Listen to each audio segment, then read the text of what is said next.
You're watching the news channel. Our lead story this hour, the death of a despot. He brought misery to millions with his reign of terror, despite being just 4 feet tall. Does he have enormous influence worldwide? But all sources now indicate Bernie Ecclestone is in fact still alive.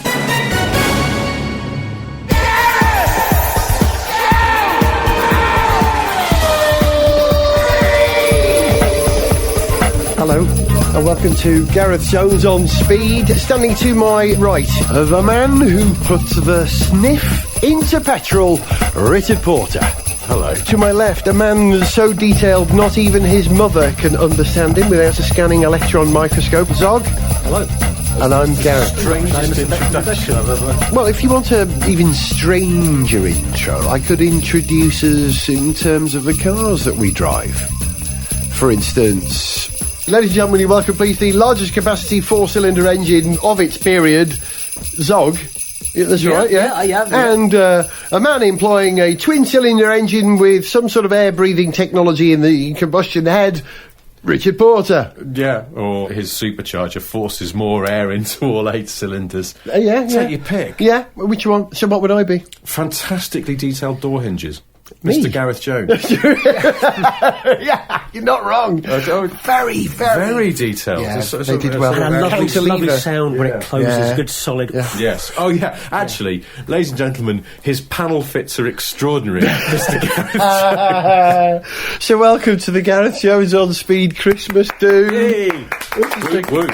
Also in attendance, Violet Berlin at a distance. Hello! And Jonathan Sanderson on a camera over our shoulders. You can speak, Jonathan. You're not going to talk about cars, are you? We might talk about cars. Oh, yeah. Jonathan, you may remember, came to the British Grand Prix with me, was on the programme this year. I remember distinctly, I was driving down the Westway and I remember thinking to myself, this is really annoying, this man's better than me and Zog. Thankfully, like that. he's not always available, Well, so... like any works Christmas do, there's good news and there's bad news. First of all, we're being you're being fired? replaced by a tall man in glasses, both of you. Never. And the other bad news, I they've don't know still got whether that this- 40 mile an hour speed limit on the Westway. That's, Yes, but it's eminently ignorable. There's no cameras. Apparently. Now, I am glad that we're enjoying some seasonal Christmas cheer at the moment, because it's pretty bleak out there at the moment, isn't it? I mean, where shall we start? Shall we start with the terrible sadness that is JJ Leto, who's gone to prison for 2 years for his involvement in a dreadful boat accident where his mate died? Well, particularly bad for his mate. I mean, I terrible. don't like to be Terrible talking about that sort of thing on this programme, but, you know, you've got to mention it. And there's other disturbing stuff as well, isn't there? Well, Saab being the big bad news story of the moment, Saab may be no more. It's not looking very bright. Yeah, it hasn't really looked so bright for a few months, but then every so often there'd be this glimmer of hope, and now they've had to call in the receivers. They formally filed for bankruptcy, haven't they? The receivers have been there for a while, hovering around, haven't they? But they had bankruptcy protection, which has now been withdrawn, and they're officially in a state of bankruptcy as we speak. I mean, God knows what will happen next. The last news story I read, which was just 5 minutes before we switched the machine on to record, was that the boss of Swedish Automotive, the parent company, Victor Muller, the spiker man, is saying that there could still be hope.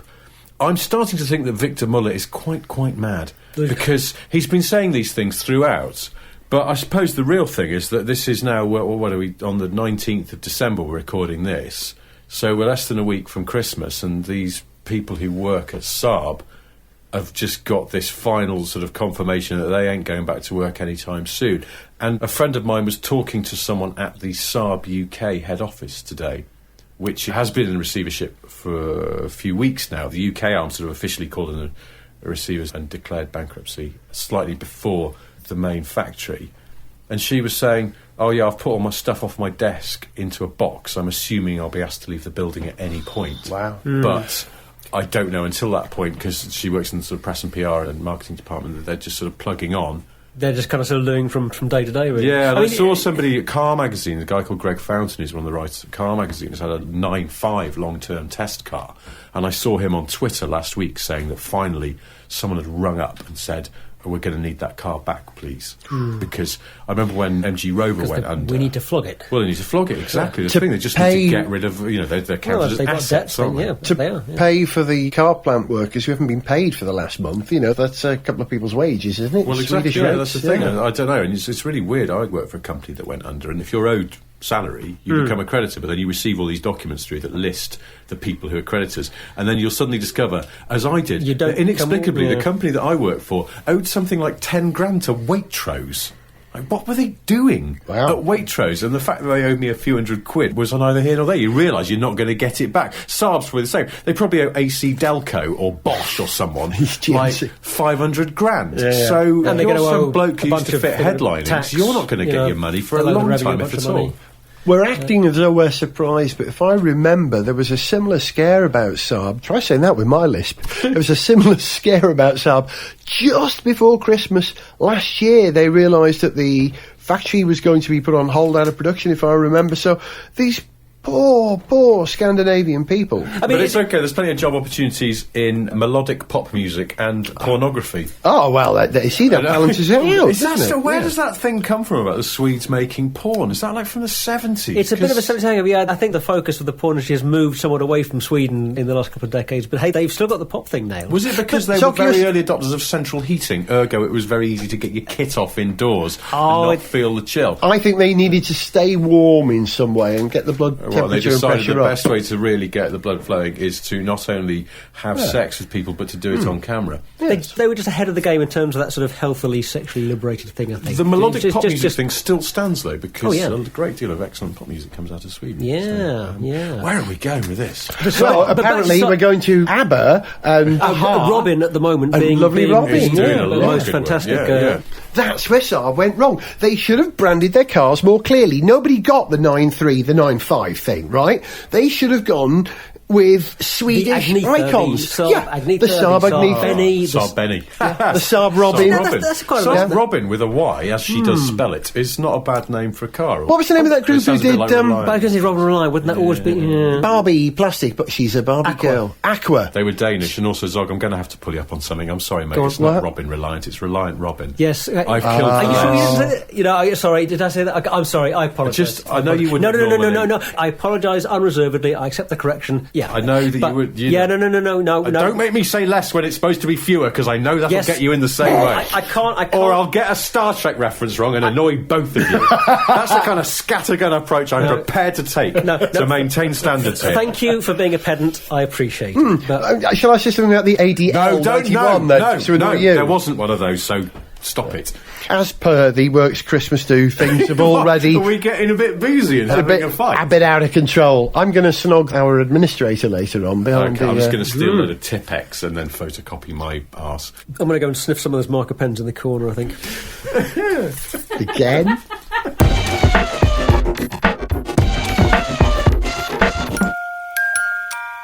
It was Christmas Eve, and all around the world, children waited for a special visit from a friendly man in a red suit.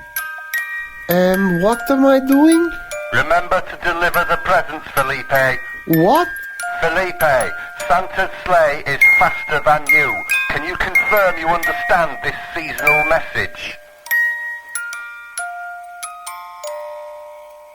Sniff Petrol with Gareth Jones on speed!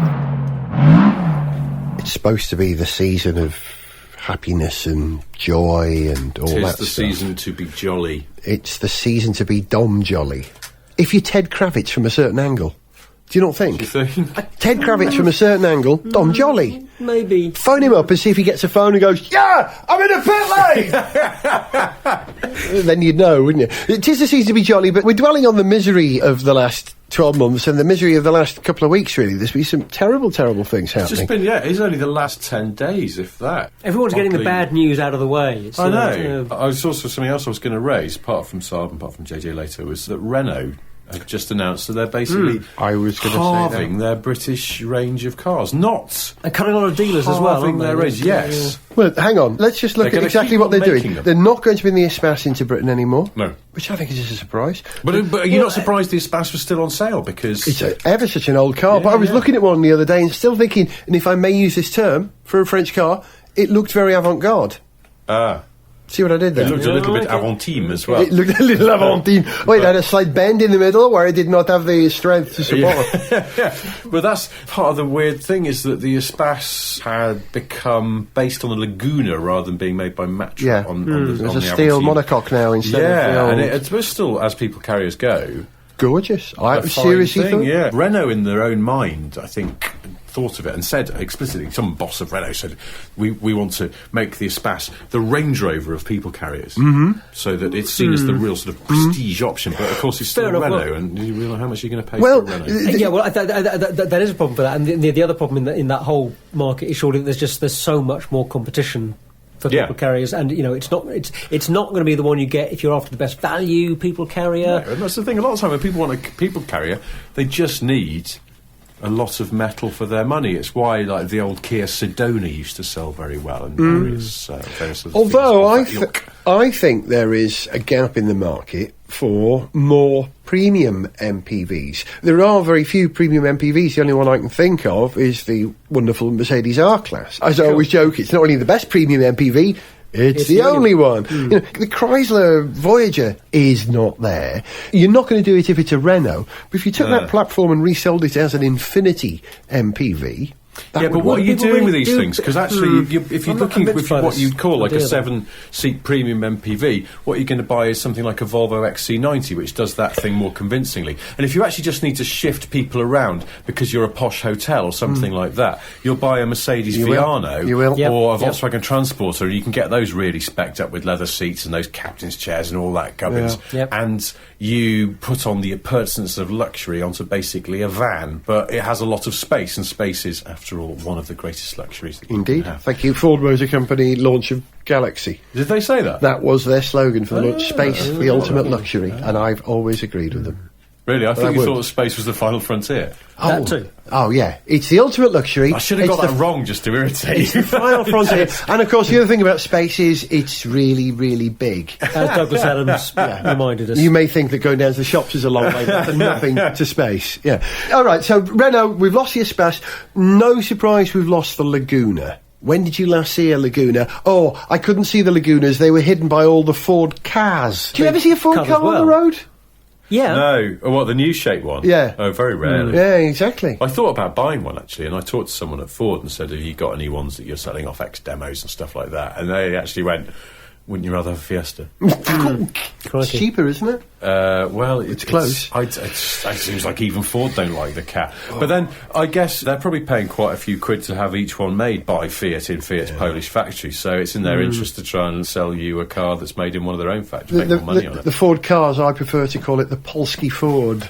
Ha. You think about it? FSO. So, That going was back to the- that, the Laguna. Yeah. So the Laguna No has, surprise. has been deleted. Well, yeah, I suppose it was on the wane. Also gone from the UK, the Modus, another car. Now, Well, that I already gone. cannot understand. That is tremendous value for a genuinely capacious car. I've said it on this programme before. You know, if you're going to build a small car, build it in that shape and you get the maximum amount of space for the footprint it creates.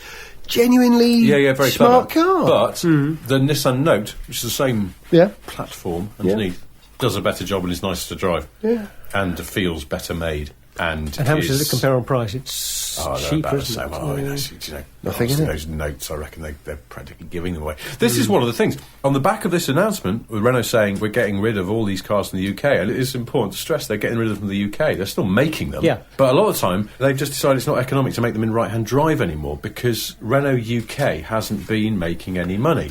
Since 2006, they're saying. But Zog and I Really? were having this conversation earlier about right-hand drive cars and Renault.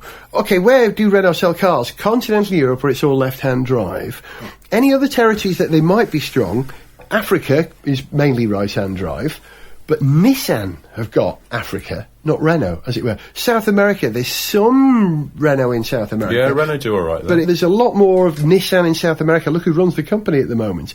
And Fiat are dominant there. Yeah.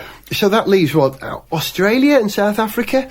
God, I don't remember seeing many Renaults in Australia or South Africa when India, I was there. Japan, they don't sell many cars there as far as I know. Certainly not in India. I think They sell a Renault in Japan.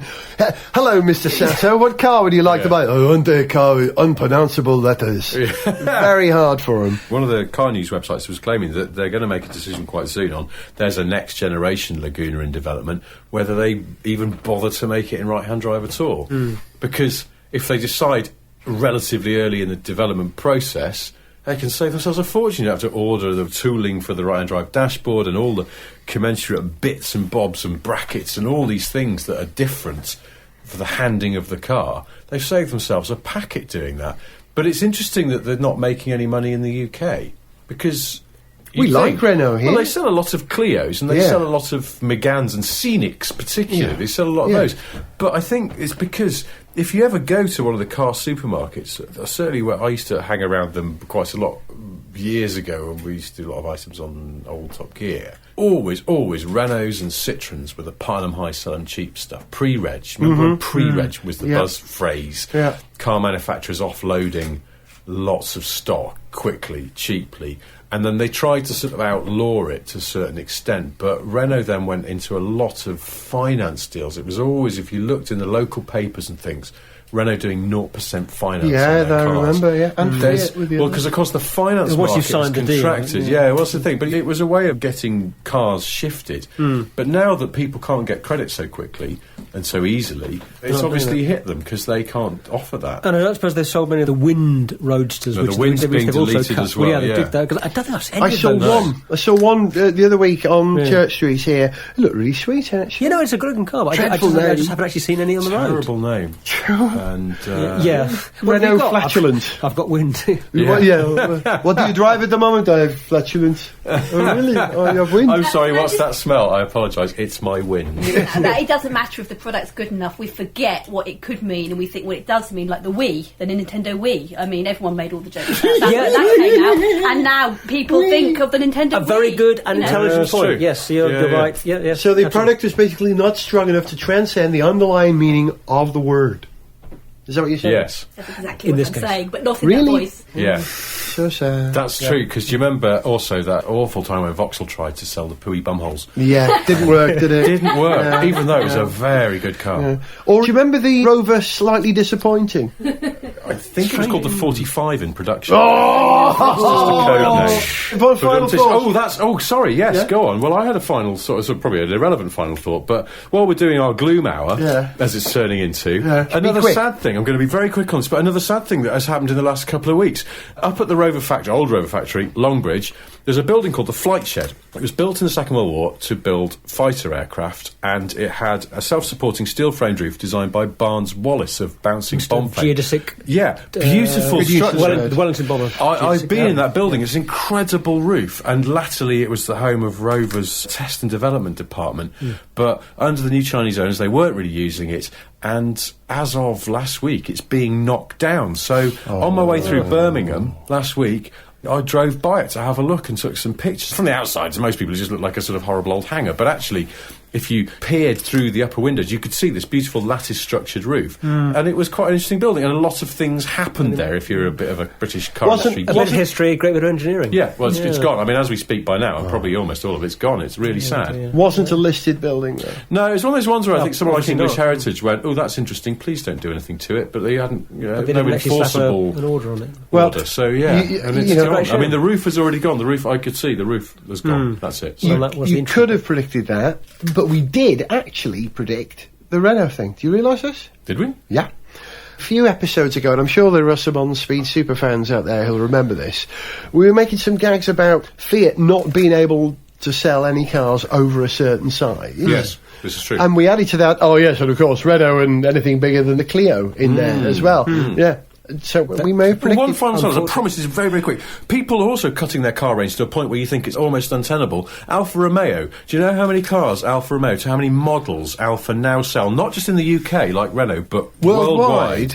Model ranges. Well, Just give me a number. Have a guess. 5. No, Zog. 4. 2. What? I know. It's insane. Hey? They've kept this very quiet. The little one and the big one. Yeah, the Mito, which is an awful car, Yeah. last I drove it, and the Giulietta, which I gather is quite good, but I haven't tried that. And that's it. No Brera, no Spider, they went 2 years ago. No GT, that went a while ago. 166, long gone, sold to China. It's now a car called the GAC Trumpchi. Is Different it? body on it. Yeah, they sold the IP to China. Wow. So, they're left with these two cars. The one that's the mystery, you think, the 159, what's happened to that? Yeah. It's supposed to have been replaced by now, built in a different factory. They changed Big their boss mind, of Fiat didn't they? went, oh, I don't Yeah. like it, don't like the look of it, redo it all. Thinking of building it in America, can't make their damn mind up. Meanwhile, they've already got the new Fiat Panda going into what was the Alpha 159 factory. Nowhere for the 159 to be made. Not worth moving it like they did with the Rover 75 and things like that. Dead. Gone. So, left. Oh, they've got 200 or something in a compound somewhere in the UK. I thought that was a fairly sort of big part of their. It's huge. It's their insane. house, though. Absolutely That's, insane. That's How could the you go executive saloon model what? they were selling. It's like And it's BMW going, oh, we've messed up the 3 Series no, replacement. yeah. There won't be a 3 Series What? for a couple of years. An Italian Insane. car company making an irrational decision? How can that be?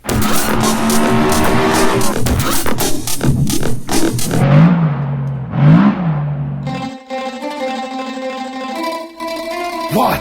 Silencius Ascarizulus in Britain? What a brilliant idea! Why are you laughing?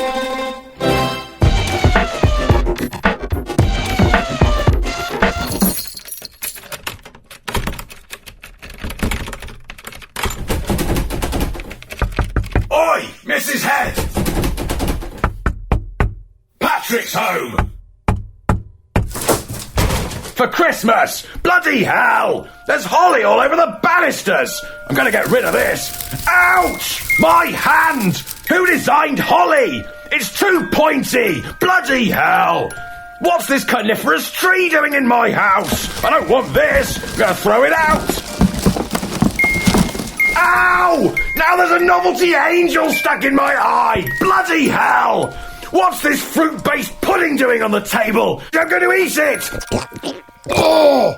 Bloody hell! Now I've swallowed a sixpence! Bloody hell! Why was it sodden in flaming brandy? Bloody hell! My entire head's on fire! Jingle bloody bells! Merry bloody Christmas! Ah! Gareth Jones on speed.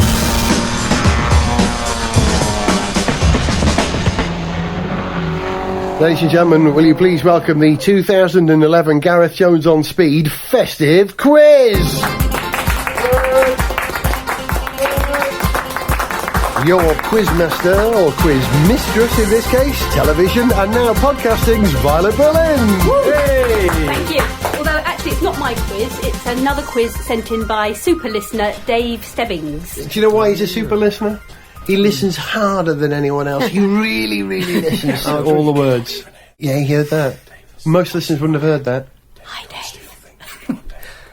Dave Stebbings, you may remember, created a quiz for us which we failed to answer any questions properly some time ago. And so he's written a better one. I don't know if there's any chance of us answering any of these. Yeah, he can actually hear you. I know. Yeah, he can actually hear you, Richard. I think you should... I can hear you.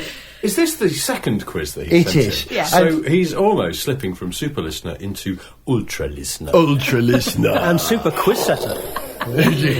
So- we like super listeners. So, we know we the- like quizzes, so thank you. The thing is, we've no idea what this quiz is about. The email was sent to us with a password, which only Violet Berlin was privy to, so you were the only person who could open this email. Right. Nobody clever. has seen it, No, this is a- and it's important we He make can this hear very you, clear. Richard. I'm only doing it for him. Because I've decided last time the quiz was these three guys against each other and it was hard to keep score, so just for simplicity this time I'm going to run this quiz. It is Gareth Jones on Speed versus Dave Stebbings. I don't fancy our chances. No. Given that he set the questions, I don't fancy our chances. Will you stop whispering Sorry. in my ear It's and can I really- get on? I tell you why, because it sounds really good through the headphones, but I'm sorry it'll sound terrible through an iPod or whatever. This is an odd one out quiz. It will become apparent. It's you. You're the other one out. You're a girl.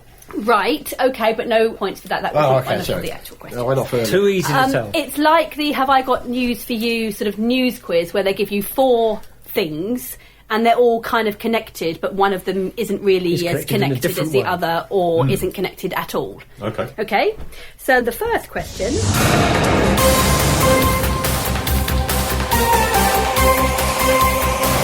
They all did what in the Monaco Grand Prix? And the names are Alain Prost, Nigel Mansell, Ayrton Senna and Taki Inui. They all did what in the Monaco Grand Prix? Well, if Taki's in there, we should open with you. Badly. Yeah. They all did. I'm going to go for crashed. They all did their nutting because is it the Super Monaco Grand Prix they're talking about? Was it the Sega game? I wonder. That was the same. Can I just point out that Zog is very close. Can I just did embellish? They all crash? Can I just embellish Zog's answer because I think I might be getting to this. They all crashed in practice. I think it might be to do with where they were in the race when they crashed. Maybe they all but one of 3 of them crashed out of the lead. One of them maybe crashed when he wasn't leading the race. I'm guessing Taki Inui was the one who wasn't leading the race when he crashed. He was the one who crashed. Could that be the correct answer? Very, very good, Zog. They all crashed out of the lead of the Monaco Grand Prix, except for Taki Inui, who crashed out of qualifying in 1994, his only F1 season. More bizarrely, everyone's favourite comedy racing driver got crashed into by the safety car. Yes. While being towed back to the pits during practice. And then, and it wasn't the only time that he was run into by either safety car or a course car of some kind. The marshalling car in Hungary, the single best incident. The funniest F1 clip on YouTube ever. Put a link to it on the side. The way that Taki Inui does a kind of double take when he can't believe he's been hit by the marshal's car. Then decides to fall over. And then he goes down in a kind of over. my leg kind of mode. But it's a real kind. It's almost like Elvis during his comeback special. He goes down really slowly with a bit of feeling. Just Actually, Dave Stebbings has kindly sent us a load of links with this quiz to all the YouTube clips, so we can to verify. All these links will go on the page for this episode of Gareth on Speed. All right, so the current score: Dave Stebbings 0, Gareth Jones on Speed 1. Okay, so next question.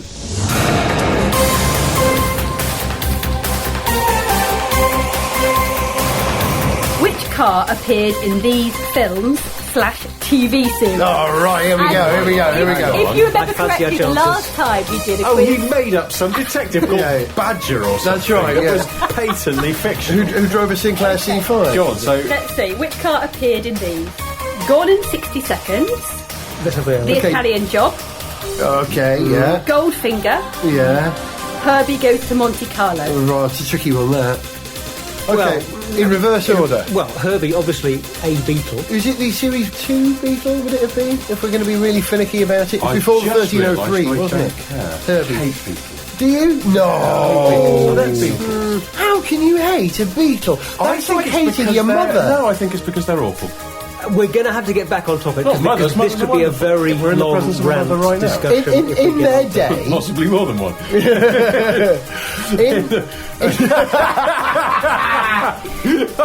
I just went with the open goal on that one. In their day, Beetles were awful. No, they were awful. They were not. Awful. They could float on water. No, they can't. Can I just separate this Christmas party brawl You've been talking to for Peter a moment Duncan again. to get back to the quiz? All right, so Herbie, Volkswagen Beetle. Okay, previous to that was Gone in 60 Seconds. Dodge Charger, Mustang. I'm struggling to remember. I'm going to take one car. a sort of a swinging wrong-footed kick at this one. Okay. Aston Martin DB5 is in all of them except Gone in 60 Seconds. Well, it's going to be something like that because... is so wrong. Is it? It's even in the ballpark of correctness. But the thing is... I'm going to punish myself by going out to buy a Beetle. Hang on, Zog's onto something. No, we've probably got to look beyond the obvious car. In Goldfinger, DB5, but there was also the solid gold Rolls-Royce that... There was. That Goldfinger had. Yeah. And there were other cars. What was the car that the Schmersh. the girl who was covered in gold paint and died, and by the way, that won't kill you, Tiffany... no, but it's like...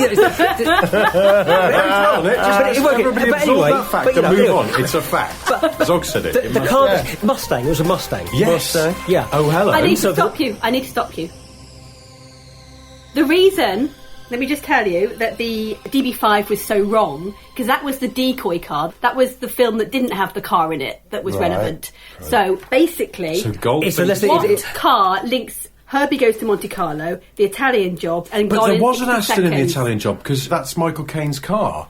Yeah. And when he retrieves the money from under the bonnet, Right. and I've been in India shooting tigers, Okay. you must have shot a lot of tigers. Yes, used a machine gun. I might be misunderstanding this question. Has Stebbings set you up? But DB5 is not the answer. You've done a bad thing, Dave. Don't do this again. Hang on, Jonathan Sanderson has Could something Mustang to be say. the answer? There is another fast escape car in the Italian Job. E-Type. Thank you. 2 E-Types. Yeah. Is it E-Type? Is it? Well, No, can we keep... Hang on, you can see the answer. Hold on. Gone in 60 Seconds, Herbie, Italian Job, and... Oh, what does Herbie fall in love What's with the in one of fourth? those films? I can't remember. Goldfinger. Herbie, Goldfinger, Italian Job, Gone in 60 Seconds. Okay, they were all made in the 1960s. I bet there's a Mustang in Gone in 60 Seconds. I'm There's a stopping you GT. all Go here. on then, The Fred. answer, which I don't remember, is a Lamborghini. A Lamborghini Which Miura got rolled off 400 appeared in in- everything except Goldfinger, which was of course a DB5. Wish I'd seen these films apart from Goldfinger. And when you watch the The Lamborghini... Italian Job. You've seen the Italian Job. Not for about 30 years now. Really? Well, when you watch it again, watch when they tip the Lamborghini over the side of the mountain, because you can see as it rolls down the mountain there's no engine in it. The engine cover So flips you've seen open. that a lot, haven't you? Well, I just remember seeing that it was obviously a car that they'd removed the engine from. I hope the next question's either about Slade in Flame or For All Mankind. I might stand a chance of answering it. So we're level pegging. Level it pegging. is. Or level stebbing, All as right, they say. you've Okay. got to stay. Gareth Jones on Speed Team 1. Dave Stebbings 1. So the final question. What's special about the lineup of these models? And this is another odd one out. Aston Martin DB5, Range Rover, Jaguar XJS and Peugeot 504. Aston Martin DB5, Range Rover, Jaguar XJS and Peugeot 504. Is it something to do with convertible versions? One of those is an odd one out. Special about the lineup of these models. 3 of them had a certain type of car in their lineup. And one of them didn't. Well, there was a convertible 504 built Yeah. made by Pininfarina, wasn't Yeah, it? beautiful car. There was a convertible XJS, which was not made by Pininfarina, but made by Jaguar themselves. Crayford were involved with, I know. No, The cabriolet we're thinking of, aren't we? well, there was a cabriolet and then a convertible. Yeah. But yes, there was definitely a convertible. Yeah. And what were the other two? Range Rover. There was a convertible Yeah. Range Rover made for sorts of like for the Pope or someone. Just thinking of people. What's the other one? DB5. B5. There were convertible And they were DB5, but None of them are available as estates. something to do with engine options. 5 doors.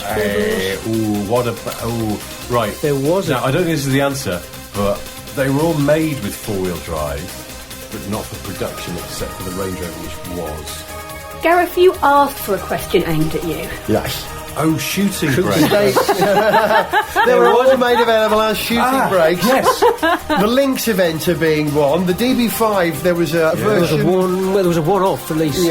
By who? The Park Mullin Award, perhaps? No, I think by like touring or something like that. Touring, yes. Molto bene. Really? I don't know, I'm guessing. And Can't even remember more than 2 cars. But the Range Rover. Is an estate. Well, no, but it's also Station it was wagon. technically a 2-door because it was originally a 2-door estate. So Yeah, it was a shooting brake from the Soft word shooting go. brake. Yeah. And the Peugeot 504 was never a 2-door estate, it was only a 4-door estate, so that's the first one now. The answer on the card is as follows. All were offered in a shooting brake variant except for the Range Rover. Which, of course, always was a shooting brake. Final score. Gareth Jones on Speed Team 1. Dave Stebbings 1. It's a draw. Oh, we're going to call that a dead heat. Come on, Stebbings, try harder. And if you think you can try harder than Dave Stebbings, send your complicated... No, you can't try harder than Dave Stebbings. No, you can't, Because he'll always be trying that hard, because he's an ultra fan. Ultra fan. Dave Stebbings, we applaud you. Thank you very much. Thank you. Good question. As we applaud all our listeners, thank you guys for your support throughout Season 7. Hopefully there will be a Season 8 if we survive the Christmas between us, with the weather and all that. And the Gloom Fest. My thanks to Violet Berlin for running Dave's quiz. Thank you, Pete. Hey. Thank you, Zog, for being the intellectual one on this programme. Oh, crikey. Richard, thank you for being the ridiculous one on this programme. Weasel cheese. So where does that leave me? And Jonathan for taking some pictures and being a good stand-in at the British Grand Prix this year. Thank you, Jonathan. Thank you, thank you. And in the words of Noddy Holder, Merry Christmas, everybody. To send us an email, see pictures, get song lyrics, join our Facebook fan site or follow us on Twitter, go to GarethJones.tv. Gareth Jones on Speed is made in London by Whizbang. Gareth Jones on Speed! Now let's go off and cover ourselves in gold paint. It won't kill us. True fact. The cash outlay will kill me.